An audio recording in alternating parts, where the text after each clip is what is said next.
10 मे 2026च्या आधीचं म्हणजेच एम के स्टॅलिन मुख्यमंत्री असतानाचं तामिळनाडू, देशातली 2 नंबरची सगळ्यात मोठी अर्थव्यवस्था, 2 नंबरचा GDP रेट, सगळ्यात जास्त इलेक्ट्रॉनिक्स एक्सपोर्ट आणि 3.62 लाख रुपयांसहित 3ऱ्या नंबरचं पर कॅपिटा इन्कम असलेलं राज्य. पण विधानसभेच्या निकालात स्टॅलिन यांचा पराभव करत थलपती विजयनं बाजी मारली आणि 10 मे 2026ला तो तामिळनाडूचा मुख्यमंत्री झाला. पण त्यानंतर विजयवर टीका व्हायला लागली. 12वी पास असलेला फ्रीबीजच्या घोषणांवर निवडून आलेला म्हणत त्याला हिणवण्यात आलं. अभिनेत्री त्रिशा आणि त्याच्या नात्याबद्दल वेगवेगळ्या चर्चा झाल्या. पण आता थलपती विजय तामिळनाडूचा मुख्यमंत्री म्हणून 100 दिवसांचा कार्यकाळ पूर्ण करतोय. या 100 दिवसांमध्ये थलपती विजयनं केलेल्या कामांचं मोठं कौतुक होतंय. तो एखाद्या कॉर्पोरेट फर्म सारखंच डेडलाईनवर सरकार चालवत असल्याचं बोललं जात आहे. त्यानं केलेलं नियोजन, राबवलेली यंत्रणा या सगळ्यामुळं विजय मुख्यमंत्री नाही तर शार्प CEO असल्याची चर्चा होते. पण विजयनं फक्त 100 दिवसांतच तामिळनाडूत कोणते मोठे बदल केले, मुख्यमंत्री म्हणून त्याच्या कारभाराचं कौतुक का होतंय, पाहूयात या व्हिडिओमधून. नमस्कार, मी शार्दूल आणि तुम्ही बघताय बोल व्हिडिओ. एप्रिल महिन्यात तामिळनाडू विधानसभेच्या निवडणुका पार पडल्या. यामध्ये पहिल्यांदाच निवडणूक लढवणाऱ्या थलपती विजयच्या TVK पक्षाला मोठं यश मिळालं. विजयला स्पष्ट बहुमत मिळालं नसलं तरी काँग्रेस आणि इतर पक्षांचा पाठिंबा मिळवून थलपती विजय तामिळनाडूचे मुख्यमंत्री झाले. मुख्यमंत्री झाल्यावर त्यांनी घेतलेल्या काही निर्णयांवर आक्षेप घेण्यात आले. विजयचं सरकार जास्त काळ टिकणार नाही, ते कधीही कोसळू शकतं असेही दावे केले गेले. पण विजयने मुख्यमंत्री झाल्यावर कामाचा धडाका लावला. आता विजयच्या सरकारला 100 दिवस पूर्ण होत आहे. या 100 दिवसांमध्ये विजयनं केलेल्या कामगिरीचं मोठं कौतुक व्हायला लागलंय. विजय यांनी या कमी काळात केलेलं काम हे एखाद्या मल्टीनॅशनल कंपनीच्या शार्प CEO प्रमाणे असल्याची चर्चा व्हायला लागली आहे. विजयनं या 100 दिवसांमध्ये एक जबाबदार मुख्यमंत्री म्हणून स्वतःला कसं सिद्ध केलंय ते आता बघूयात. विजय यांनी तामिळनाडूच्या मुख्यमंत्री पदाचा पदभार स्वीकारल्यावर 6व्याच दिवशी राज्याची आर्थिक परिस्थिती सांगणारी 120 पानांची श्वेतपत्रिका काढून सगळा दृष्टिकोन बदलून टाकला. विजयनं प्रसिद्ध केलेल्या व्हाईट पेपरमध्ये 2021-22 ते 2025-26 या 5 वर्षांतली आर्थिक स्थिती आणि त्यातून सध्या असलेली आर्थिक स्थिती दाखवून दिली. त्या व्हाईट पेपरनुसार मे 2026 पर्यंत तामिळनाडूवर एकूण तब्बल 13.18 लाख कोटी रुपयांचं कर्ज होतं. 5 वर्षांआधी हेच कर्ज 5.13 लाख कोटी एवढं होतं. पण 5च वर्षात ते तब्बल दुप्पट झालं, ज्यामुळं तामिळनाडूमध्ये जन्माला येणाऱ्या प्रत्येक मुलावर 1.28 लाखांचं कर्ज झालं. महसुली तुटीबद्दल बोलायचं झाल्यास ही रक्कम 78,324 कोटी रुपये एवढी होती. ही तूट राज्याच्या उत्पादनापेक्षा 2.2% जास्त होती, जी तामिळनाडूच्या इतिहासातली सगळ्यात मोठी तूट होती.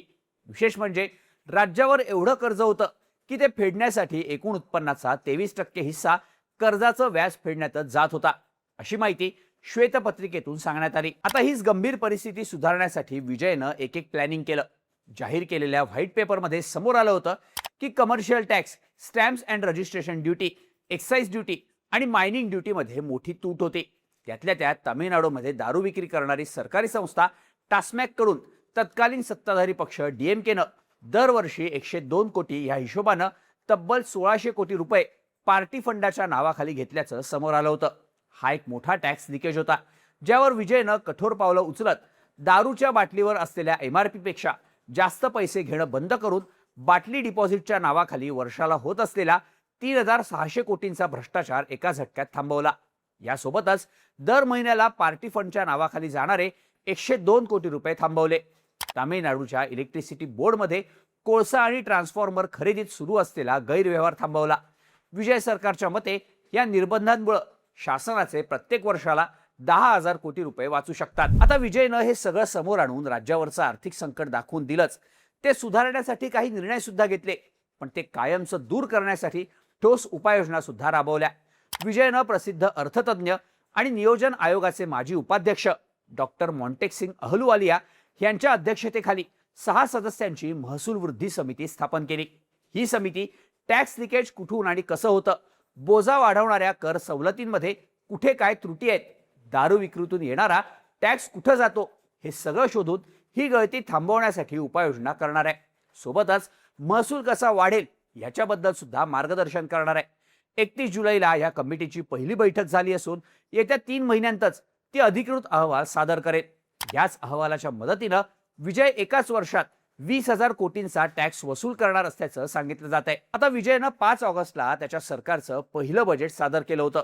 यावेळी त्यानं 2036 पर्यंत तामिळनाडूची अर्थव्यवस्था $1.5 ट्रिलियन बनवण्याचं आपल्या सरकारचं उद्दिष्ट असल्याचं सांगितलं होतं. तसं बघायला गेलं तर विजयच्या सरकारनं ही घोषणा करण्याच्या आधीच यासाठी काम करायला सुरुवात केली होती. माध्यमांमध्ये आलेल्या एका रिपोर्टनुसार विजयच्या सरकारनं गेल्या 100 दिवसांमध्ये जगातल्या वेगवेगळ्या कंपन्यांसोबत 104 सामंजस्य करार करून तब्बल 1,02,000 कोटी रुपयांपेक्षा जास्तची गुंतवणूक तामिळनाडूमध्ये आणली. त्यात 13 ऑगस्ट रोजी झालेल्या वेत्री तामिळनाडू इन्व्हेस्टमेंट कॉन्क्लेव्ह 2026 मध्ये विजयनं 67,452 कोटी रुपयांच्या 97 करारांवर थेट सह्या करून मंजुरी दिली. या करारांमुळे तामिळनाडूच्या 1,21,000 लोकांना रोजगार मिळू शकणार असल्याचं TVK सरकारनं सांगितलंय. हे उद्योग लवकरात लवकर उभारले जावेत यासाठी विजयच्या सरकारमधले वाणिज्य आणि उद्योग मंत्री S. कीर्तना यांनी संबंधित कार्यालयांना परवाने देण्यासाठी 21 दिवसांची लिमिट दिली आहे. म्हणजेच सगळं वेळेच्या आत व्हावं यासाठी विजयचं सरकार पुरेपूर प्रयत्न करत आहे. तामिळनाडूच्या लॉंग टर्म इकॉनॉमिकल स्टेबिलिटीसाठी विजयचे हे प्रयत्न महत्त्वाचे असल्याचं सांगितलं जात आहे. विजय हे सगळं अगदी स्टॅटिस्टिक पद्धतीनं करतोय. म्हणजे एखादी बुडीत आलेली कंपनी पुन्हा उभारण्यासाठी कंपनीचा CEO ज्या कॉर्पोरेट टर्म्स वापरून टर्न अराउंड ही स्ट्रॅटेजी वापरतो त्याच पद्धतीनं विजय काम करत असल्यानं त्याला आता स्मार्ट CEO असं म्हटलं जात आहे. आता विजयला स्मार्ट CEO म्हणण्याचं अजून एक कारण म्हणजे त्यानं शासकीय यंत्रणेला एखाद्या कॉर्पोरेट कंपनीसारखं दिलेलं रूप. विजयनं मुख्यमंत्री झाल्यानंतर सरकारी ऑफिसमध्ये चालणारी जुनी आणि पारंपरिक पद्धत काढून कामांना गती देणारी नवीन कार्यपद्धत आणली. त्यानुसार कामावर उशिरा येणं किंवा फाईल्स पेंडिंग ठेवणाऱ्या कर्मचाऱ्यांवर आणि अधिकाऱ्यांवर थेट सस्पेन्शनची कारवाई सुरू केली आहे. मग तो जिल्हाधिकारी असो किंवा साधा लिपिक. सोबतच प्रत्येक सरकारी विभाग, सचिव आणि जिल्हाधिकाऱ्यांना ठराविक वेळेसाठी ठराविकच काम दिलं जाणार आहे. जसं की एका महिन्यात किती रस्ते बांधले किंवा किती पेंडिंग फाईल्स क्लिअर केल्या. जर एखाद्या कामासाठी संबंधित अधिकाऱ्यानं दिलेल्या वेळेपेक्षा जास्त वेळ लावला तर संबंधित नागरिक अधिकाऱ्याला जाब विचारू शकतो. याचाच अर्थ विजयचं सरकार अधिकाऱ्यांकडून कॉर्पोरेट कंपन्यांप्रमाणे डेडलाईन देऊन टार्गेट बेस कामं करून घेत असल्याचं पाहायला मिळत आहे. दुसरीकडे नीती आयोगानं 18 जुलैला प्रसिद्ध केलेल्या इन्व्हेस्टमेंट फ्रेंडलीनेस इंडेक्स 2026च्या रिपोर्टमध्ये तामिळनाडूचे गुजरात आणि महाराष्ट्रानंतर देशात 3रा नंबर मिळवलाय. या रिपोर्टनुसार तामिळनाडूमध्ये उत्तम पायाभूत सुविधा, शुद्ध हवा, मोठ्या उद्योगांसाठी आवश्यक वीज पुरवठा आणि एक्सपोर्टसाठी असलेली मोठी यंत्रणा आहे, ज्यामुळे विदेशी आणि स्थानिक कंपन्या तामिळनाडूमध्ये इन्व्हेस्टमेंटला प्राधान्य देतात. आता नीती आयोगानं तामिळनाडूच्या या प्लस पॉईंट सोबत काही मायनस पॉईंट सुद्धा सांगितलेत. त्यानुसार नवीन प्रकल्पांच्या मंजुरीसाठी लागणारा वेळ, भूसंपादनातल्या अडचणी, हाय व्हॅल्यू मॅन्युफॅक्चरिंगसाठी लागणारे अतिकुशल कामगार, पोर्ट्स आणि लॉजिस्टिक्सची कमी, एक्सपोर्टसाठी थेट युरोपियन फ्लाइट्स नसणं आणि पाण्याचा अपुरा पुरवठा हे तामिळनाडूचे वीक पॉइंट्स आहेत. पण या सगळ्या समस्यांवर इलाज शोधण्यासाठी विजयनं संबंधित विषयात अनुभव असलेल्या लोकांचे टास्क फोर्स तयार केलेत. शिवाय प्रशासकीय पातळीवर कुठल्याही प्रोजेक्टला मंजुरी मिळण्यासाठी वेळ लावू नये यासाठी संबंधित विभागांना आदेश दिलेत. थलपती विजय यांच्या सरकारनं फक्त मोठ्या उद्योगांकडे लक्ष दिलं नाही तर सामान्य नागरिकांच्या सरकारी कामांशी संबंधित तक्रारी थेट सरकारपर्यंत पोहोचाव्यात यासाठी प्रायोगिक तत्वावर जनसेवना वेधी हे ॲप सुरू केलं. सुरुवातीला हे ॲप काही मतदारसंघांपुरतच मर्यादित असून यातून प्रशासनाच्या कामाबद्दलच्या लोकांच्या तक्रारी सरकारपर्यंत पोहोचवण्याचं काम केलं जाणार आहे. यामध्ये आलेल्या तक्रारींवर 3 दिवसात प्राथमिक कारवाई आणि पाणी, वीज, रस्ते, स्वच्छता यांसारख्या तक्रारी शक्य असल्यास 10 दिवसात सोडवण्याचं लक्ष ठेवण्यात आलंय. CEO कंपनीचा खर्च कमी करण्यासाठी सिस्टम बदलतो. विजय सरकारनं सुद्धा सरकारी कंत्राटांच्या प्रक्रियेत ओपन टेंडर आणून नेमकं तेच करण्याचा प्रयत्न केलाय. ह्याचा उद्देश काही ठराविक कंत्राटदारांचे कार्टल मोडणं आणि सरकारी खर्चात स्पर्धा आणि पारदर्शकता वाढवणं हा आहे. 15 ऑगस्टच्या पहिल्याच स्वातंत्र्य दिनाच्या भाषणात विजयनं भ्रष्टाचारमुक्त तामिळनाडू हे सरकारचं प्रमुख लक्ष असल्याचं सांगितलं. 9 जून 2026ला विजय सरकारनं सिंगापेन स्पेशल फोर्स सुरू केली. हे महिलांविरोधातील गुन्हे रोखण्यासाठी तयार केलेलं महिला केंद्रित रॅपिड ॲक्शन युनिट आहे. त्यामुळे महिला आणि लहान मुलांबाबतचे गुन्हे कमी करण्यासाठी विजय सरकारनं उचललेलं हे मोठं पाऊल मानलं जात आहे. एकंदरीतच 100 दिवसांमध्ये विजयनं तामिळनाडू सरकारला एखाद्या कॉर्पोरेट कंपनीचं रूप देऊन तो स्वतः कंपनीच्या शार्प सीईओ सारखं काम करत असल्याचं आता म्हटलं जात आहे. पण त्याची ही पद्धत खरंच तामिळनाडूच्या अर्थव्यवस्थेत बदल घडवून आणू शकेल का?